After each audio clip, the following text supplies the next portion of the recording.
we get these things passed down to us from our ancestors. So there's four things that, and these aren't in order necessarily, uh, but I call this the fate model. Fate spells Hmm. fate because it is our fate.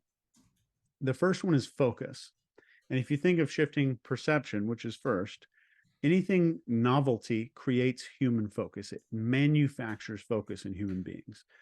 So if you think of an ancestor walking past this bush, the same bush every day, her whole life, when she's walking with a sack of berries back to the village, and all of a sudden, one time, a stick snaps behind that bush while she's walking past it. 100% of her focus is on what is that noise? Yeah. Something new and unexpected happened. So it changed her perception of what's going on. So we respond to focus. The second thing that kept our ancestors alive is responsiveness to the A, which is authority. So not obeying an authority figure or even a perceived authority figure means we can get kicked out of the tribe, we can get our head chopped off, we can get our babies killed, which means we don't reproduce, right? Number three would be tribe. Like, am I paying attention to what's going on around me? Am I doing the same thing that all of my tribe's people are doing? If everybody else is stacking a bunch of rings around their neck, I'm going to do the exact same thing. Otherwise, I'm outcast. And if I'm an outcast, I probably won't have intercourse with anybody and I'm not going to have babies.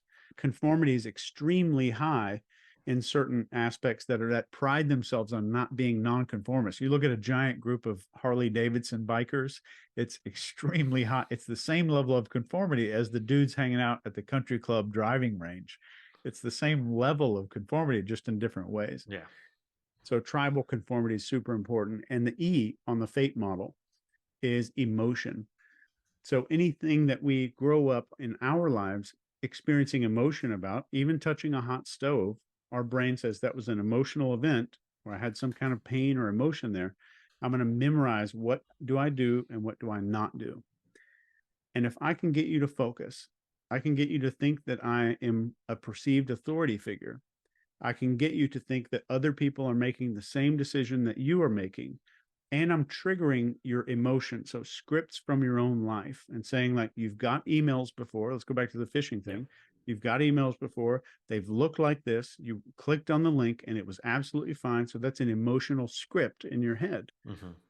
I've already just following that little fate model also follows the PCP model. So I changed your perception, context, and permission because of all of that. And permission mostly comes from authority.